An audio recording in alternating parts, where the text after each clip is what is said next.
Hello everyone, good morning. সকলে কেমন আছো? আশা করব প্রত্যেকেই খুব ভালো আছো, আর আমিও ভালো আছি। আমি সুস্মিতা, আমার নতুন একটি ব্লগে তোমাদেরকে অনেক অনেক স্বাগত আর ভালোবাসা জানিয়ে আজকে ব্লগটা শুরু করছি। আজকে হচ্ছে শুক্রবার, আর ঘড়ি কাটায় এখন ওই তোমার 8:30 মতো বাজে। তো সকালের আশিবাসি সব কাজ কমপ্লিট করে এই যে স্নান সেরে জামা কাপড় কটা নিয়ে চলে এসেছি ছাদে। আর এখন তো ঠান্ডাটা অনেকটাই কম, তো বেশ ভালোই রোদ হচ্ছে। জামা কাপড় ওই 1-2 ঘন্টার মধ্যে ভালোই শুকিয়ে যাচ্ছে। আর দুদিন পরে তো 5 মিনিটের মানে একদম শুকনো খটখটে হয়ে যাবে আর কি, যা রোদের টেম্পার বেড়ে যাবে।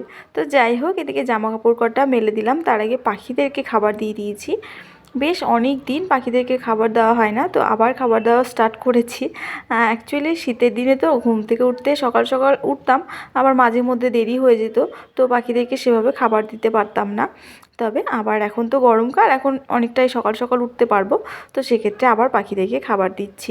তো দেখো এখন ঘড়ি কাটে এই যে 9টা বাজতে যায়, বেঁচে গেল অলরেডি, আর তোমাদের দাদাভাইও চলে এসেছে। তো এইদিকে জামা কাপড় কটা মেলে এসে এই যে বিছানাটাকে সুন্দর করে গুছিয়ে নিয়েছি। এবার সকালে জলখাবারটা রেডি করব। আজকে তো ঘরে একটাও সবজি নেই, শুধুমাত্র কটা আলু রয়েছে। তো ওই যে মানে ঘরের মধ্যে থাকি তো সকাল দিকটায়, তো সবজিওয়ালাগুলো সবগুলোই আর কি চলে গেছে। এখন তো 10টা মানে 9টা পার হয়ে গেছে, এখন আর একটা সবজিওয়ালাও মানে পাওয়া যাবে না, ওই বাজারে গিয়ে আনতে হবে। তো বাজারে বা কখন যাব, আজকে তো একদমই সময় নেই। শেষ পর্যন্ত ভেবেছি যদি না পাই সবজি, তবে গিয়ে ওই দোকান থেকে দুটো ডিম এনে তরকারি করব। তো এদিকে দেখো তোমাদের সঙ্গে কথা বলতে বলতে চা খাওয়া হয়ে গেল, আর জলখাবারও রেডি। এখন এই যে তোমাদের দাদাভাইকে আর মাম্মামকে এই যে খেতে দিয়ে দেবো। আর হচ্ছে 9:30 তো বেজে গেল, বেরোবে, খেয়েই বেরিয়ে যাবে আর কি। তো এইদিকে দেখো বাবা মেয়ে দুজনকে খেতে দিয়েছি। তারপরে অনেকটা সময় পর জানো তো বসেছিলাম, ওই সবজির কথাই ভাবছিলাম বসে বসে, যে কি রান্না করব। মানে সবজি যখন থাকে ঘরে, তখন কোনটা ছেড়ে কোনটা করব মানে কি বলবো, ঠিক পাওয়া যায় না। আর যখন থাকে না, তখন কী যে অভাব পড়ে যায়, তো সেটা তো আর বলার মতো না। তবে যা টুকিটাকি সবজি লাগানো হয়েছে জানো, সেগুলো এখনও ধরা পড়েনি। ধরা পড়লে আবার এই যে ধরো যে সময়টা সবজি থাকে না, বা সব সময় তো বাজারে গিয়ে কেনা সম্ভব হয় না, যেমন আজকে, তো সেরকমটা বাড়ির লাগানো সবজিগুলো দিয়ে মানে দিনটা চলে যায়। তো বেগুন লাগানো হয়েছে, আর পালং শাক তো দুদিন ধরে খাওয়া হচ্ছিল। তো দেখি কি করি। তো এদিকে তো ওই যে মামাম খেলেছিল, মানে ডাইনিংয়ে যে চৌকিটা পাতা থাকে, তো সেখানে ওরা খেলা করে। তো ওই জায়গাটাকে ভালো করে গুছিয়ে ঘরদোর একেবারে ঝেড়ে নিলাম। এই যে 12টা 12:30 মতো বাজতে যায়। তো অনেকক্ষণ ধরে এই যে বসে বসে চিন্তাভাবনা করছিলাম। তো এদিকে চিন্তাভাবনা করতে করতে দেখো কি সবজি জোগাড় করেছি। দোকানে গেলাম, কপালটা এতটাই খারাপ আজকে যে দোকানও বন্ধ ছিল। মানে আমি যেই দোকান থেকে সচরাচর নিয়ে আসি কাছে করে, আমাদের যে কাকুর দোকানও রয়েছে, তো দোকানটা আজকে বন্ধ রয়েছে। ঘুরে আসলাম, তো ডিমটাও পেলাম না। তো এদিকে যে পেঁয়াজ কেটে এই যে বেসন দিয়ে পেঁয়াজ দিয়ে বড়া করব পেঁয়াজি মতো, তো সেটা এখন এই যে গুছিয়ে রাখলাম যেটা যেটা রান্না করব। আর এখানে ওই যে পালং শাক লাগানো হয়েছিল, সেই পালং শাকটাই কেটে নিয়ে আসলাম। আলু দিয়ে পালং দিয়ে একটা তরকারি করব, আর মামামের জন্য একটা ডিম রয়েছে, তো সেটারই তরকারি করব। তো এই মানে হলো এদিক সেদিক করতে করতে এই হবে আজকে দুপুরে রান্নাবান্না। তো যেহেতু 12:30 বেজে গেছে, চলো মামামকে এই যে স্নান করিয়ে দিলাম। স্নান টান করিয়ে তারপরে রান্নাবান্নার দিকে যাব। প্রত্যেক দিন তো প্রায় রান্নাবান্না করি, তারপরে হচ্ছে ওকে স্নান করাই। তারপরে একেবারে মা মেয়ে হাত পা ধুয়ে ফ্রেশ হয়ে বাকি যে দুপুরবেলায় ঝাড়াঝাড়ির কাজটা থাকে সেটা করে খাওয়া দাওয়া করে ঘুমিয়ে পড়ি। তবে আজকে উল্টোটা হলো, আজকে আগে ওকে স্নান করিয়ে দিলাম, যেহেতু 12:30 বেজে গেছে। তো সেক্ষেত্রে ওকে আগে স্নানটা করিয়ে দিয়ে রান্নাবান্না করব। আর রুটি তো ও সকালে খেয়েছে, তো যাই হোক খিদেও পেয়ে যাবে, তো এখন কিছু একটা মুড়ি টুড়ি দেবো একটুখানি বাটিতে করে মাখিয়ে, সেটাই খাবে। তো ততক্ষণে আমার রান্নাটা হয়ে যাবে। তো এদিকে দেখো ওকে সুন্দর করে এই যে স্নান করিয়ে রেডি করিয়েছি। তো ওকে বসিয়ে দিলাম একটু খাবার দিয়ে, বাইরে রোদে বসে বসে খাক, আর আমি এদিকে রান্নাবান্নাটা চলো এগিয়ে নিয়ে যাই। এদিকে বড়াটাই তো মেখে ভাজতে শুরু করেছি, বড়াটা ভেজে নেব। আর বড়ার তরকারি করবোই প্রথমে ভেবেছিলাম, তবে ডালটা ভিজতে দেওয়া হয়নি জানো তো। আর এখন যদি ডাল ভিজতে দিই, মিনিমাম 2 ঘন্টা তো ভিজিয়ে রাখতেই হবে, বা 1 ঘন্টা তো রাখতেই হবে।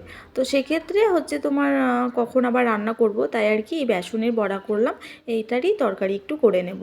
তো এই যে বড়াটা প্রায় মানে বসিয়ে দিয়েছি তরকারির দিকে। তবে কি বলো তো, আমরা ঘরে যদি কোনো সবজি না থাকে, গ্রামের বউরা না মানে মেয়ে বউরা এদিক সেদিক করে ম্যানেজ করে নিতেই পারি।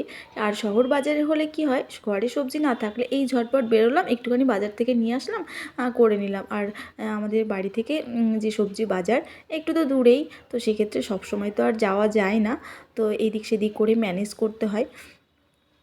দু জায়গাতে ডিমের খোঁজ করলাম, আজকে ডিম পেলামই না। ভেবেছিলাম যে ডিমের তরকারি আর ভাত করে নেব, তো ওই যে দিনটাও মানে কপালটাই খারাপ হলে যা হয়। তো এদিকে বড়া ভাজা কমপ্লিট। মোটামুটি আমি খুব একটা বেশি করিনি, কারণ বড়ার তরকারিটা না তোমাদের দাদাভাই একদমই পছন্দ করে না। ঝোলের বড়া একদমই খেতে চায় না, কারণ শুধু ঝোল দিয়ে ভাত খাবে তাও ভালো, কিন্তু ঝোলের বড়া খেতেই চায় না। তো সেই জন্য হচ্ছে শুকনো বড়াই করি। শুকনো বড়াটা আবার বেশ ভালো খায়, মাম্মামও ভালো খায়। ঝোলের বড়া মানে ওরা বাবা মেয়ে দুজনেই কেউ খায় না, আমি যা একটু খাই। তো সেই কারণে ডালের বড়া এইসব তরকারি কমই করা হয় বাড়িতে, কারণ যাদের খাওয়া তারাই যদি না খায়, আমার একার জন্য আবার কি করব বলো, নিজের একার জন্য আর করা হয় না সেভাবে।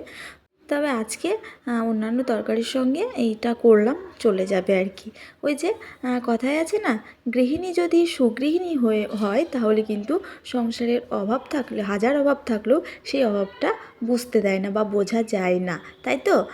কথাটা কতটা ঠিক কতটা ভুল আমি জানি না।